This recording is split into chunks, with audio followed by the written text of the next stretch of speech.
He just wrote that this week for the service. I love it. You know what? I'm going to get up and give you a whole bunch of words. And everything I say and everything we've sung today boils down to one thing, what you just heard. You matter to me. I hope that I matter to you. And I hope that the people around this room matter to you. At the end of the day, everything else is icing on the cake. When we get to that deep place of understanding that we need each other, not from a place of deep need, but a sense of we belong to each other in a great intricate dance, a tapestry, a puzzle, if you will. And we're going to talk about puzzles today. I hope you have your pieces close by, because they represent something within you that matters to me. They represent something within you that matters to that person that you've never even met on the other side of the room here today. But you matter.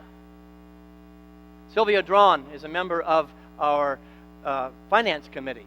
She's going to come up here and speak a little bit later after I'm finished with all my words.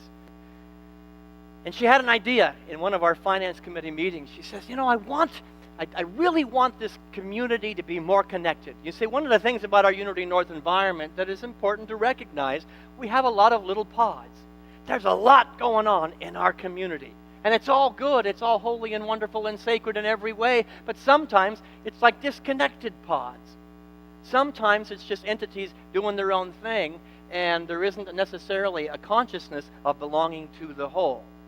New members and name tags helps us get a little bit more connected to each other. But I want to hit that energy head on today, that place of mattering. And so Sylvia said, what can we use to get more connected? And she said, I'm just feeling it. I have the vision of a jigsaw puzzle. A jigsaw puzzle. And all of the analogies and metaphors that can be used with the idea of a jigsaw puzzle. And thus, today's service was born. So Sylvia is absolutely the brainchild behind really everything I'm going to say. It's through our dialogues that I just took notes and said, let me convey it. Let me convey this. So I'm going to use a lot of metaphors today about jigsaw puzzles. First and foremost, what is the first thing that has to happen when you're putting together a jigsaw puzzle? Oh, I heard the edges. You got to open the box, yeah. You got to see the picture. These are all going to be point number 3, 4, and 5. But the reality is the first thing that has to happen is you have to have a table big enough. Anybody ever have a table and you got the great idea, let's put this puzzle out there, and before you know it, all the pieces are falling off? How big is your table? How big is your consciousness? I know there's a slide that has a picture of a table up there. There it is. How big is your table? Because your table is your consciousness. You cannot build anything, whether it be a spiritual community, whether it be a human race, whether it be a government, whether it be a family or a work environment, unless you have a consciousness that is big enough to handle the vision that wants to emerge from you. You know, and I used to build puzzles. I'm not a big puzzle guy, but I grew up in a family of weird people that really love puzzles. But sometimes I'd say, okay, I'm going to participate, and I go get a table. The puzzle is this big, so I'll get a table this big. And then you put all the pieces on the table, and you go, this is mass chaos. I can't make sense of it. And it's just a big mess. But the reality is everything in this life is created twice. First in mind and then in reality. If your consciousness cannot fully develop and envelop and live in the energy of where you are heading, you're never going to get there. You've got to have a bigger table. How do you build a bigger table? By being around people who have a bigger table. Find the people who are living at a higher vibration. Find the people who are living at a higher consciousness, and then live in that energy. And let them, as a community, open a part of you to possibilities that you never even thought were possible. Visions first must be in mind. Go get a leaf for your table. Pull out the leaf and expand it, because as good as you may think life is, it can be exponentially better. And there's a puzzle that is wanting to be born through you and as you, a life that wants to be born through you and as you, a community. I'm going to use the spiritual community as my context, but make no mistake about it. I'm talking about spiritual principle that applies everywhere in your life. Today, we're going to talk specifically about Unity North. Surround yourself with people who are the leaves, who give you the space you need to breathe, the space you need to create, and to let that vision be greater than it was yesterday. You see, if your vision for your life is the same vision you had 10 years ago, it's not big enough. You've already walked into that dream. You're living in that dream and vision. Why would you say, I'm done, no more God necessary, no more dreams necessary, no more visions? No. There's something more beautiful and powerful that wants to be born throughout. Okay, so you got your table. What's the next step in making a jigsaw puzzle? What's your step? Somebody said it earlier. I think it was Rainey who said it. You got to see the picture. You got to look at the picture. You get all your pieces on this beautiful, magnificent possibility, but it's just in the realm of possibility. You've got to give it definition. The faculty of your imagination gives life and color and texture to that vision. You begin to let it live in you. You breathe that. And so when you put the puzzle out, you look at the picture. Where am I going? Where are we headed? Now, of course, you only look at that one time, right? And then you put it away, and then it magically happens. I've never done a puzzle that way before. That puzzle, that box, that cover, that vision is right there at all times. And this is what it looks like to me. Where am I going? Where do I need to put this piece? I'm as invested in the end result as I am in the process. I'm as invested in where I am going. You see, the reality is if you don't know where you're going, you're not going to get there. You can't get what you want unless you know what it is you want. What is the why? We have a why here at Unity North. And I was a little bit disappointed when I asked this question. What is a why? What is the why of the spiritual community? Anybody know? It is a vision. It is a mission. It is core values. And it is a 3-year vision and strategic plan that we are living in right now. And unfortunately, I'm just calling us out. How often do we revisit that? Not enough. The vision of what is possible in this arena, in this container of possibility is tremendous. But there needs to be a constant, where are we going? Yep. Where are we going? Back and forth. I'm living in the vision already done. Who knows what the mission statement of this community is? There you go.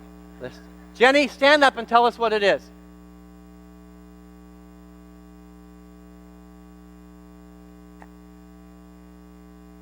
Really close. Very good effort. To recognize, say this with me, to recognize, to demonstrate, to share the divinity in each of us. That means I'm living in the energy of you matter to me. I matter to you. And we're going someplace because I behold you as the Christ, a cell within the body of something tremendous that is moving and stirring. You're not here by accident. Nobody is in this room today by accident. It is a divine appointment. And you are a part of a grand scheme that includes a mission statement, a vision statement, some core values, and a 3-year plan. Get your hands on it. Get your hands on it, because I don't want any of you to be left behind when this church explodes to the next chapter of what it's going to be. It says in the book of Proverbs, the people who have no vision will perish. What is your why? Let's take it out of the Unity North environment and put it into your life. What is your why for being? What is your reason for being? Is there a purpose? Is there a mission statement for your walking this earthly journey? I hope so. And if you don't have one, get one and put that puzzle box right in front of you. Then everything that comes out of your mouth, everything that you're thinking, everything you're feeling, everything you're doing is referred back to, yeah, I'm going somewhere. I know who I am. I know where I come from. I know where I'm going, and it's good. And it's holy, and it's sacred. And I will share that anytime I get a chance. How many people remember the 2004 Olympic basketball team from the United States of America? As far as I'm concerned, my assessment, the most embarrassing team we ever put on a court. The cream of the crop, the NBA superstars with big names, the best of the best of the best. The first time professional athletes could really get into the game and play. We're going to clean the house of every other country in the Olympics. Now, we do really well in basketball every year. We usually get gold. We didn't even get the silver that year. We got a bronze and lost to 3 countries. Why is that? Because we had a bunch of individual superstars that were there for themselves and themselves alone. They didn't have a vision of working together as a cohesive whole. as an integrated whole. There was no vision of that. And that got exposed really quick. And the dream of winning a gold became a bronze and barely became a bronze. We learned something from that. I believe we can gather something from that. You don't do this alone. You cannot do your dream alone. We need each other. We rely on each other. We lean into each other. And there's no place better on the planet to do that than spiritual community. When you come in here and you take part, don't take that lightly. When you step into a place of membership, don't take that lightly. You're speaking to the universe every time you're here. I'm willing to go to the next level. Let's revisit the grand picture together. Your picture, my picture, somebody else's picture, the great picture of Unity North, and go, let's hold hands, let's join our voices, let's join our spirits, let's join our hearts, and let's go somewhere. This place is not going to allow you to play small. You're going to get really uncomfortable really quick because we're building a puzzle that is far bigger than anything you've ever built. And I think that's juicy and exciting and challenging all at the same time, and it's a place I want to live in. You're all superstars, individually magnificent superstars. But if you're in the game only for yourself, there's a whole bunch of your relationship to God that's missing. I want you to hear that.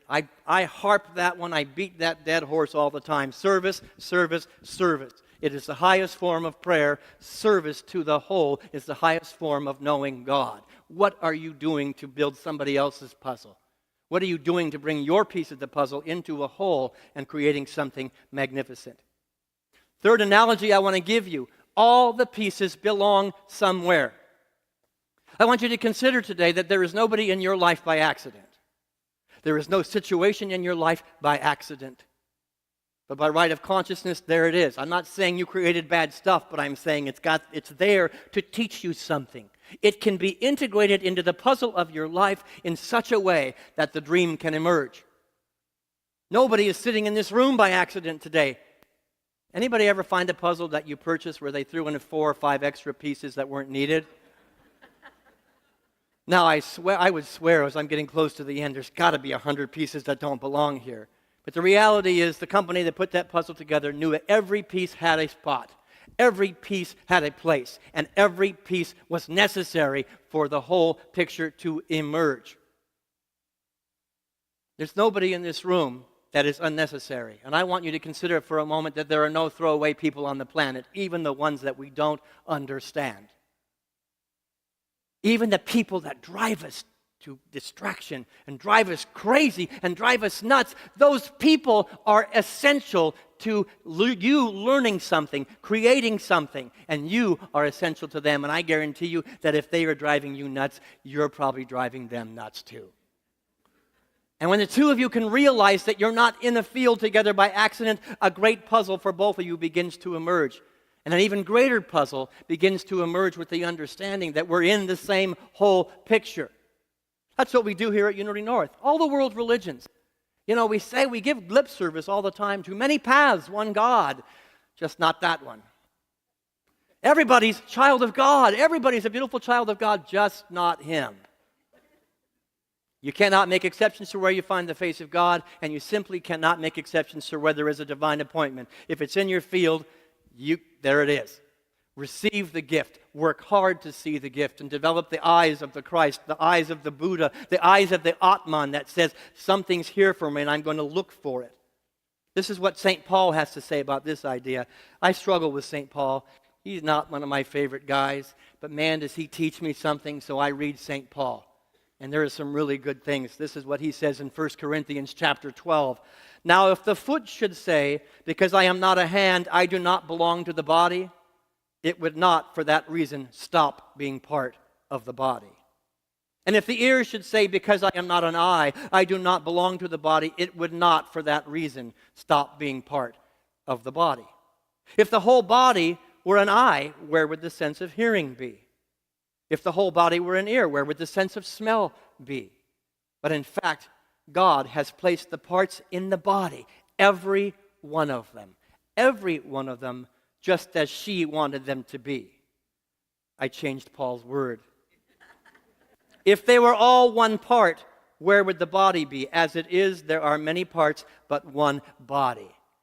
The basketball team did not succeed because they were all individual parts and not one body. Any spiritual community, this one or any other, will not succeed when there is a mindset that I'm in it for myself. What can I get? People don't last long here that come in the back door and say, what can I get? There must be an exchange of energy. By spiritual law, it is give and receive, cause and effect. You want more love? Give more love. You want more abundance? Go ahead and tithe a little bit more. It's just basic spiritual law. He goes on to say, the eye cannot say to the hand, I don't need you. And the head cannot say to the feet, I don't need you. In the history of this community, there was energy at one point, we'll just own it out there, that said, I don't need you. I don't need you. The reality is, if we live what we teach, oneness, everybody is necessary. Everybody is necessary because, as he continues, if one part suffers, every part suffers with it. If one part is honored, every part rejoices with it. There is no private good, and there is no private suffering. We are energetic beings tied together in a beautiful tapestry of God being. And when one part is suffering, whether it be the foot, the eye suffers as well.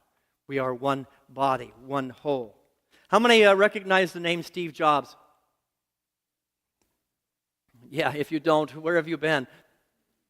Steve Jobs, very successful man, of course, we all know that, at one point purchased a company. Back in the early 2000s, I believe. A little-known company. It was a $1 million company, mildly successful, called Pixar. Ever heard of it? Yeah. He took that company, and at the time, they were getting ready to move to a new facility, right at the time he purchased it. And the plan, a beautiful architectural plan, was laid out that had 3 separate buildings for 3 separate departments. And Steve Jobs, in his infinite wisdom, said, that's not going to work for me. And he threw out all the plans, and he said, here's a new one. One building. Everybody under one roof. And what I'm going to do is build it around the perimeter and have a central meeting area. This was the beginning of what works for a lot of multi-million-dollar companies that exist today. In the middle, I will force people to have interaction. That's where their mailboxes are going to be. They're going to have relationship. They're going to have partnership. Oh, and by the way, that's where they're going to eat together. So they're going to have to go to the center to eat together. Forced interaction. Pixar, which was a $1 million company, a bit of a pittance at the time, under that kind of leadership and that kind of vision for the big picture, became a multi-billion-dollar company and is the cream of the crop. It's certainly in the animated world. Nobody touches Pixar. I don't think it's an accident. And I don't think it's an accident that everybody's copying what Steve Jobs did. Relationship is necessary. You are not a solo entity. And when we begin to lean into each other as God beings and to behold the divine essence in everybody in this room, everybody in your life, something magical and beautiful can happen beyond even your wildest imaginings. Something good does always happen. And sometimes it looks like pieces don't fit. Anybody in here who does puzzles ever try to make a piece fit? And we think, I don't want to work hard to find out where this piece goes. This is close enough. You know, as a child, I used to cut the end off. This would be perfect if I just cut that end off. And the reality is, a whole bunch of people are walking around the planet. You fit in my puzzle if you would just get rid of that. Snip. Then you've missed the Christ. And your acceptance of anybody is a bit false, because you cannot accept them with all their flaws and all their insecurities to stand naked and go, this piece has got to fit somewhere. I'm going to work to find the appropriate place to put it, instead of asking you to change to fit my model of what you're supposed to be. That is deep, intimate relationship, and that will build your dream, will build their dream, and will build the dream of every spiritual community. Number 4, it doesn't matter how many times you can't find a piece, it's there. Those of you who do puzzles, ever have that moment? You know, they left a piece out. It's not here. That piece does not exist in my field. And you put more in, and you still swear it's not there. What do you have to do? What do you do when that piece isn't there? You'll look for it. Duh! You go looking for it, and sometimes that means getting on your knees. 9 times out of 10, it's under the couch, because you got a little messy with the creation of your picture, and a piece went flying under the couch, and you got to get down here and go, oh, I need to look more deeply. I need to pay closer attention. I need to see that the piece that is missing is absolutely in the field. I have missed it. Jesus, a great master, said in the book of Matthew, ask and it will be given to you. Seek and ye shall find. Knock and the door will be open. But you've got to knock. You've got to look. You've got to seek. So many people come into spiritual community and say, something's missing here. Something doesn't fit here. Let me put this to you. When you can't see the good in somebody, look harder because the piece is there and the good is there. You're not looking hard enough. Take responsibility for the puzzle. When the system isn't working, you get to be the piece that is missing. And that means sometimes getting on your knees and humbling yourself a little bit to look in a different place, to look with different eyes, to hear with different ears, to respond with a different heart. And here's something I want to just put out to this as a spiritual community, which is spiritual principle to everything in your life. You would not notice the missing piece unless there was a part of you that had the capacity to fill the role. You would not notice what was missing in the field unless you had the capacity to be that missing piece. Thus, you have three pieces, not just one. And three represents the infinite talents and energy and wisdom that you have to bring to the whole that is this community, that is the human race. Get on your knees. The words, nothing is lost in spirit. My father-in-law, he was a sweet, kind, gentle man. I wish I'd gotten to know him better. But he was also a minister for a good year of his life, and then he went back to Lockheed. Hopefully he ministered in Lockheed. But the reality is, he would stop. He'd be frustrated. I can't find my keys. I can't find my glasses. I can't find the piece that I'm looking for. Every single time that sweet man would stop and do this. And he'd smile. And he'd say, nothing is lost in spirit. Nothing is lost in spirit. The keys would suddenly show up every single time. The glasses on his head showed up every single time. The reality is, our job is to know that nothing is missing from God's creation. The creation of your life is a God job, and nothing is missing. It all matters. And our job is to pause, maybe use some meditation, maybe use prayer, maybe just simply use breath and go, God's here. Surely God was here, and I didn't know it. It says in Scripture as we wake up from our dream. Number 5, and then I'm going to turn it over to Sylvia here in just a moment. What is the most fun thing about doing a puzzle? Finishing it. As somebody who does not like puzzles, yeah, that is the best part of the puzzle. My God, I can get back to my life. I don't know about you, but for me, the best part of a puzzle is it's a community experience. I don't enjoy doing puzzles by myself, alone by myself. My mother can do that. I think there's something off with her. But the reality is, it brought our family together. And sometimes my part was only, my mom frustrated at the beautiful table she'd set up with her puzzle, and she had 50,000 piece puzzles. I don't know where she got them. I can't find the piece, I can't find the piece. And you walk by as their son, and you go, right there. And then you walk away. And you walk back, and you go, there's another one. And then my brother walks by, and he goes, oh, here, Mom, here's one. Next thing you know, the entire family is sitting around a puzzle, figuring it out together. Co-creation is why you're here. Co-creation is why you're in this room right now. Co-creation is why you're in this state, in that incarnation that you're in the life that you're in with the people that you're experiencing. The greatest thing about a puzzle, and we're figuring a puzzle because we're all making our way home, we're figuring out how to do this earthly journey and to do it with any sense of sanity and compassion and love. A baseball team, I love baseball. I played a little baseball in my life. How many teams have ever won any game with just a pitcher? It's impossible. A pitcher has to have a left fielder.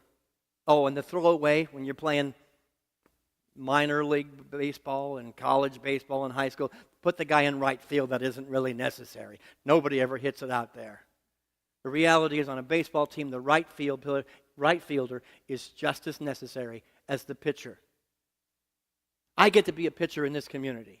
I love being a pitcher. Sometimes I'd rather just be a shortstop or a catcher or maybe the designated hitter. But the reality is there is nobody here that is not necessary to the whole that is this community and what we are building. There is nobody in your life that is a throwaway person. They are also necessary. We need each other. There was a study I read as I prepared for today, and it was a company that put hundreds and hundreds and hundreds of balloons in a room and then had the employees come in and say, write your name on the balloon.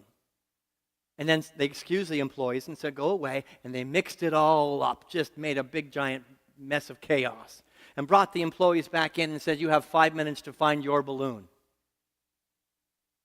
With all of the mess of balloons, not one employee found their balloon. Sent them back out, mixed up all the balloons again, brought them back in and said, your job is to find everybody else's balloon. In less than 5 minutes, everybody on the team had their balloon with their name on it. You see, when you walk into this space, you can have a mindset that I'm here to just give, to find my name, to find my nature, to find my dream, to find my blessing, and you may not find it. It may take forever to find it, and you may get tired of looking. But if you come into this space with the idea, I'm here to find your dream, I'm here to behold Patsy as the magnificent light that she is, I guarantee you that if I can hold that for her, she's going to find my balloon, or somebody over here is going to find my balloon. And something magical happens. You see, as it is for the whole, it will be for the individual always by spiritual law. As this place grows and flourishes, as the world and the humanity flourishes, you will flourish along with it because you are cooperating in a system. The water is rising in the harbor for all the boats. Everybody goes together because we are out of congruity with spiritual principle and truth if we're doing it alone. We need each other. This has been a bit of an interfaith dialogue up to this talk today. I want to give you a couple of interfaith perspectives that are really important before I turn it over. This is from Thich Nhat Hanh, the great Buddhist monk. People normally cut reality into compartments and so are unable to see the interdependence of all phenomena.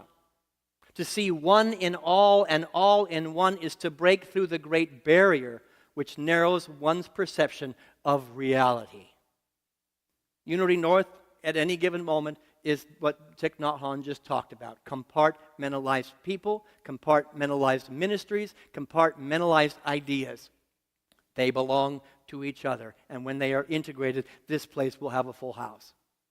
And when they are integrated, your life will be more rich than it's ever been. We have a great association in interfaith work here at Unity North, and one of our greatest partners are the community of Baha'is around us. And every time I get together, they read this scripture from Baha'u'llah, who is the founder. And he says, you are flowers of one garden, the fruits of one tree, the leaves of one branch. If there's any part of you that has forgotten that, there's a block to your good, the expression of your good. So I want to just leave you before I invite Sylvia up with this idea. This building, that is Unity North Atlanta Church, does not belong to a few of us. This is your home. It belongs to all of us. I want you to hear that the budget of Unity North Atlanta Church does not belong to a few of us. It does not belong to the finance committee. It does not belong to the board of directors or the staff. It belongs to all of us. The children's program, the outreach programs, the classes, the workshops, the services, the grounds, the marketing, the finances, the interfaith work, the healing that we do here, the music that we do here, the learning, it belongs to all of us, not just a few of us. UNA is a shared experience at its highest and best. And that includes shared responsibility. And that is not chastisement. That is just plain and simple spiritual law and the view of the great big picture of this puzzle box. When we get that, everything else will fall into place. I have a 30-day challenge for this congregation. And that 30-day challenge is out in the foyer where you got your name tag and you got your puzzle pieces. Is a sign-up for the month of June, a 30-day challenge. I'm asking 30 of you to pull together a team, 2 people, 5 people, 25 people, and to commit to having the eyes of a new person one day in June. You may adopt the 15th of June. You may decide to have the 12th or the 3rd. I don't care which day you pick, but you're going to say, I own this place. And what you're going to do is have your team show up on that day and to walk around our grounds, to walk the perimeter, and to walk the building. And if you see it needs to be taken care of, you guys take care of it. If you see there's a need, you take care of it. And maybe that a given day that there is no need, you don't see any leaves that need to be cleaned up or a cup that's out of place, everything's good, then you have one job.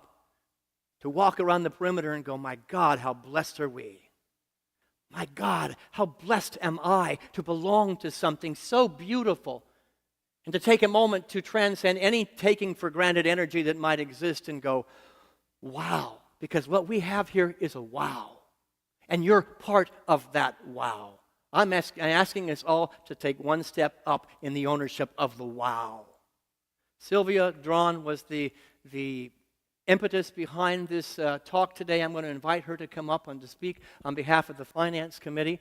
But I want to wow not only for this place, I want to wow for each of you individually. I pray for you daily to have the most magnificent life that you could ever have. And my commitment to you as a servant is to do whatever it takes as a minister in your field to make that happen. Sylvia, all yours. Thank you, Richard.